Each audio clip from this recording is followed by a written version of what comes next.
vamos avançar já aqui com este primeiro mapa que eu trago. Os ataques das últimas 24 horas entre as duas fações em combate. No espaço azul, neste mapa, nós vemos o território da Síria, Jordânia, Iraque, Israel, Emirados Árabes Unidos, Omã, Bahrein, Qatar. A vermelho está, obviamente, o grande alvo desta operação, a República Islâmica do Irão. E estamos a ver, mais uma vez, conforme aquilo que também observámos ontem, a tendência continua a ser a mesma. Ataques centralizados, entre aspas, obviamente, na região ocidental do Irão. Qual é que é o objetivo? Grandes cidades, obviamente aqui o maior círculo que temos, Teherão, o centro de comando e controlo, o centro do comando político do país, a continuação da campanha de decapitação política do Irão. Grandes cidades, Tabriz no norte, Kermanshah, Khorramabad e Ilam, grandes cidades iranianas, onde também se situam aqueles que nós ontem falámos dos HQ dos LEC, portanto dos órgãos de segurança interna iraniana. Eu neste mapa encontrei um ponto que achei muito interessante, que é aqui Fordow. Fordow é um nome que os nossos telespectadores... Que voltes também para a nossa realização conseguir acompanhar. Qual é que é o ponto que queres destacar? Aqui, Fordow. Sim. É um ponto, um nome que talvez tenha caído no esquecimento dos nossos telespectadores, mas é um dos pontos fundamentais do programa nuclear iraniano. É lá que situa uma das grandes centrifugas que o Irão tem. É Fordow, é Natanz, também está aqui, aliás, também foi atacada, e também há uma em Khomeini. O ataque foi menor, parece que não atingiu. Aliás, esta de Natanz foi a que já mostramos também aqui no canal, com as imagens de satélite que mostravam o antes e o depois. Exatamente. E mostram que foi realmente uma das bases destruídas. É isso mesmo. E Fordow também foi alvo do ataque. Aliás, Natanz foi aquela que acudiu, no fundo, ou absorveu o grosso dos ataques americanos na Guerra dos 12 Dias. Depois os iranianos, ao que nós conseguimos perceber através de imagens de satélite de livre acesso, conseguiram reconstruí-la. Agora voltou a ser atacada pelos americanos e nas últimas 24 horas Fordow também é atacada pelos americanos ou israelitas. Não sabemos bem quem é que fez este ataque. Mas estamos a falar de... estas são duas das principais bases no que diz respeito a... Exatamente, são as duas centrifugas. Porque é que elas são importantes? Porque são elas que nós temos neste momento conhecimento, são as duas principais, são elas que fazem o enriquecimento do urânio. Ou seja, destruindo estas duas, podemos dizer que a operação por si só já teve grande parte de sucesso, da operação dos Estados Unidos? Não sabemos. Porquê? Porque não sabemos se o Irão tem mais outras centrifugas que estejam mais escondidas, que estejam mais resguardadas. Nós temos esta região toda do Irão, por exemplo, que não foi de todo fustigada. E o Irão, obviamente, pode ter aproximado algumas centrifugas. Aliás, é uma região bastante montanhosa, em boa verdade, e o Irão pode ter deslocado algumas das suas centrifugas ou recolocado, nem que seja termas mais pequenas, naquela região que tem sido pouco fustigada. Lembremos-nos mais uma vez, na Guerra dos 12 Dias, quando Donald Trump e os Estados Unidos juraram terem obliterado por completo o programa nuclear iraniano, nós percebemos que não foi isso que aconteceu. Os iranianos sabiam da possibilidade de um ataque americano e o que é que fizeram? Retiraram de Natanz e de Fordow muitos quilogramas de urânio enriquecido e esconderam-no para que ele não fosse destruído, com mais alguns equipamentos relacionados, alguns equipamentos estratégicos destas centrifugas. Portanto, temos neste momento, nestes dias, estes ataques. Só para terminar também, de ataques mais recentes lançados pelo Irão, foi também aqui Riad, a capital da Arábia Saudita. Perto de Riad também apanhou a base americana, que são estas estrelas que nós vemos, que é a geolocalização das principais e das maiores bases americanas. Riad também foi atacado, portanto, o centro de comando da Arábia Saudita também é atacado. E isto é importante porque agora a Arábia Saudita já se está a começar a manifestar politicamente como uma espécie de uma guardiã de toda a Península Arábica, portanto dos Emirados Árabes Unidos, Omã, Qatar, Bahrein, até mesmo do Kuwait. Todos estes países estão a começar a alinhar-se e a pedir, digamos assim, uma espécie de um guarda-chuva estratégico à Arábia Saudita. Muito bem, vamos avançar para olhar para novas imagens, nomeadamente para estas que são de um drone kamikaze, testado pelos Estados Unidos nos ataques.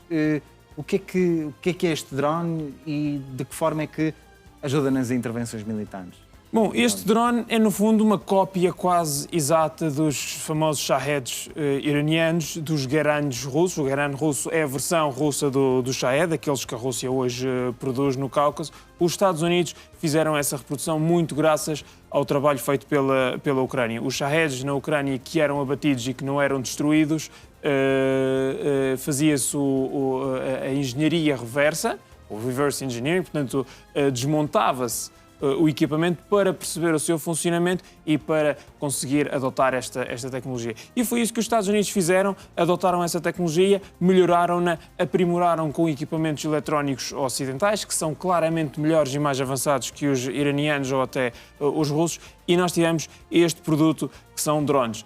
Qual é que é a questão dos drones? Mantém um formato parecido a um míssil, na sua parte central, têm asas para manter uma cadência de um voo muito mais lento. Eles voam a uma velocidade muito inferior a mísseis até subsónicos. Por exemplo, um Tomahawk acelera até aos 700, 800 km/h. Esta peça está nos 200, 300 km/h. Tem a possibilidade de voar muito baixo, de ter manobras evasivas maiores porque tem uma envergadura gigante de asas. Nós estivermos a comparar, se este drone tivesse colocado no chão em pé, digamos assim, daqui, se tivéssemos os pés de um ser humano de estatura normal, ficávamos mais ou menos por aqui pelo drone. Portanto, estamos a falar de um equipamento que é grande, é mesmo muito grande. Portanto, aliás, a envergadura das asas nós temos enorme. Um vídeo que estávamos a mostrar, podemos colocá-lo aqui no nosso ecrã, que mostra a queda já de um desses drones e mostra alguém já, estamos a ver aqui, ou seja, dá-nos a percepção já daquilo que estavas a dizer. Não é? Sim, estamos a falar, aliás, estamos até a ver perto de uma viatura, de um Jeep, que não são carros propriamente pequenos, e portanto nós vemos que estamos a falar de uma peça de grande envergadura, de grande tamanho, que tem um voo rasante, muito baixinho, dificilmente detectado pelos sistemas de defesa aérea convencionais, digamos assim, portanto precisa da adoção de uma nova não só doutrina, mas sobretudo de um novo sistema de sistemas, ou seja, multissistema ou meio de sistemas para o funcionamento e a detecção destes drones. E são muito mais baratos do que mísseis, são muito mais baratos do que qualquer outro sistema de armas que seja mais complexo, mais finito. O que é que isso significa? Leva-se a destruição a um preço mais baixo. É a chamada economia de guerra, não economia de defesa. A economia de defesa é outro assunto que nós levantamos muito na União Europeia. Isto é mesmo economia de guerra. Vamos olhar agora para o torpedo que foi utilizado hoje para afundar um navio iraniano. Já vamos olhar concretamente para estas imagens. Eu propunha que primeiro fôssemos às outras imagens que mostram o momento da operação e depois podemos olhar concretamente para... São estas as imagens que nos mostram o momento em que estas foram de resto divulgadas pelas forças norte-americanas. É verdade. Estas imagens são preciosas para o conhecimento até do funcionamento destes torpedos. Isto é uma imagem feita pelo periscópio de um submarino. Estamos a falar de um torpedo típico de funcionamento dos Estados Unidos. O que é que ele faz? Ele aproxima-se do seu alvo, portanto, do navio iraniano, e faz um rebentamento por baixo das câmaras de gás do navio. E, portanto, o que nós temos aqui é uma enorme acumulação de gás e de energia no próprio navio, debaixo do casco do navio, que faz com que a câmara de gás do navio imploda, ou melhor, exploda, e, portanto, o próprio navio, sobre o peso daquela força que é executada, acaba até quase por levantar voo, rebenta a meio e depois começa a afundar. Ou seja, depois deste tipo de rebentamento, não há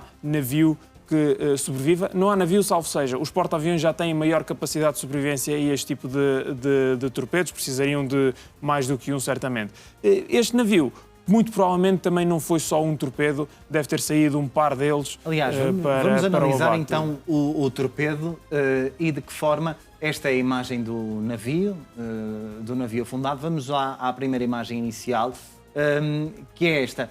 Como é que funciona um torpedo deste? Ele é lançado através de um submarino? Exatamente. Os torpedos estão aqui nestas partes da frente dos submarinos, nas chamadas escotilhas deles.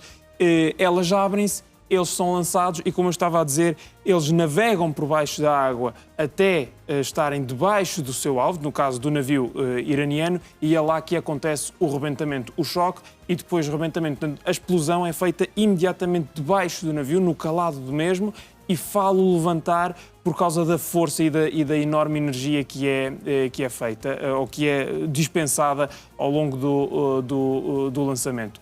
É fundamental, quando nós estamos a trabalhar neste sentido, ou seja, quando são lançados torpedos, é fundamental os navios, e no caso do navio iraniano era uma fragata, por isso teoricamente teria sensores subaquáticos, sonares, que poderiam ver esse torpedo, mas nós conseguimos reconstruir o contexto.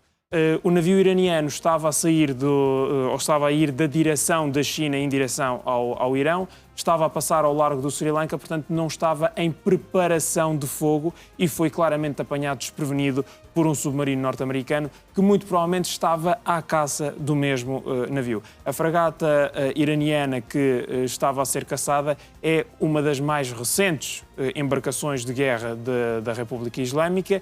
É um navio almirante, quase. Aliás, depois da perda do porta-drones que o Irão tinha, essa fragata passaria teoricamente a ser um navio almirante. Foi muito usado pelo Irão até como projeção de força. Chegou até, se eu não me engano, ou no ano passado ou ainda no final de 2024, a aportar no Rio de Janeiro, no Brasil.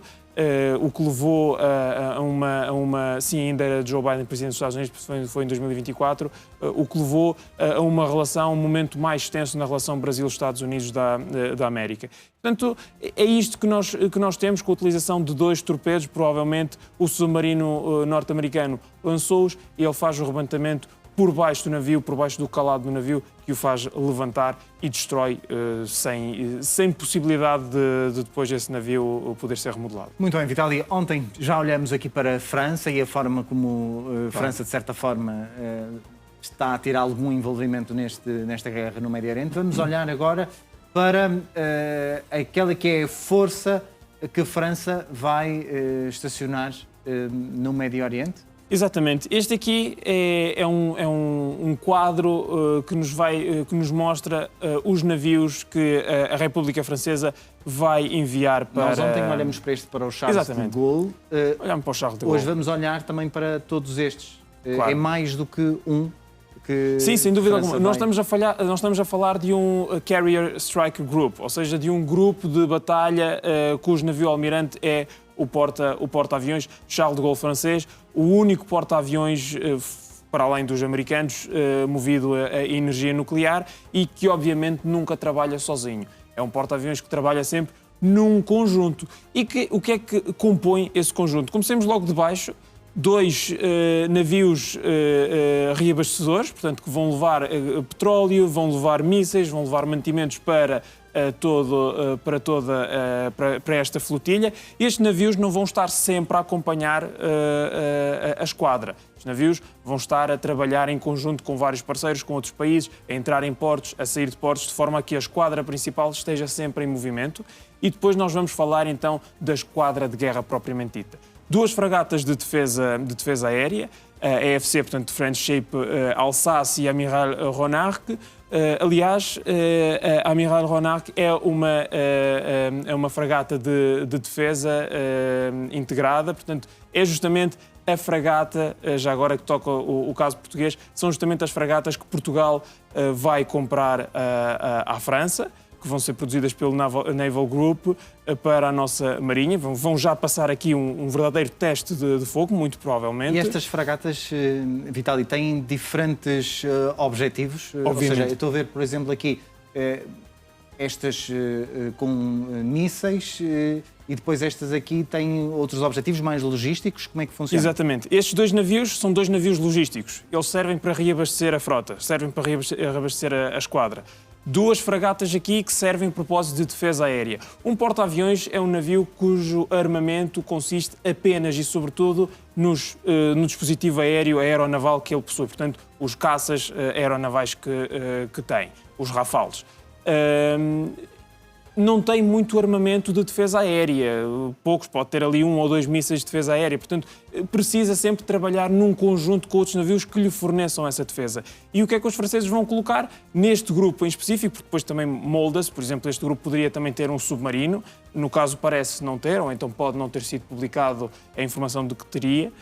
Mas o que é que terá? Terá 2 fragatas com o trabalho específico de defesa aérea, portanto, que vão oferecer cobertura aérea ao navio. Vamos ter um destroyer. Um destroyer, estamos a falar já de um contra-torpedeiro, portanto, ele não só vai permitir dar defesa aérea, como também defesa submarina. Aliás, as próprias fragatas já o fazem em parte, mas um contra-torpedeiro é mais direcionado para ser um navio defensivo e não tão ofensivo. E, obviamente, que a joia da coroa desta esquadra é o Charles de Gaulle, cuja imponência e a presença já é de resto a ver nas imagens. Exatamente. Aquelas imagens que estávamos agora a mostrar do outro lado do ecrã são... Exatamente, aqui está o Charles de Gaulle que foi aquele que com as suas aeronaves, com os Rafales franceses estacionados em cima, a bordo dele. Que é um dos mais imponentes do mundo, um dos mais tecnológicos. Exatamente, do mundo. É um navio já antigo, mas, mais uma vez, é um navio movido a energia nuclear. E isso só 2 países no mundo têm, Estados Unidos e França.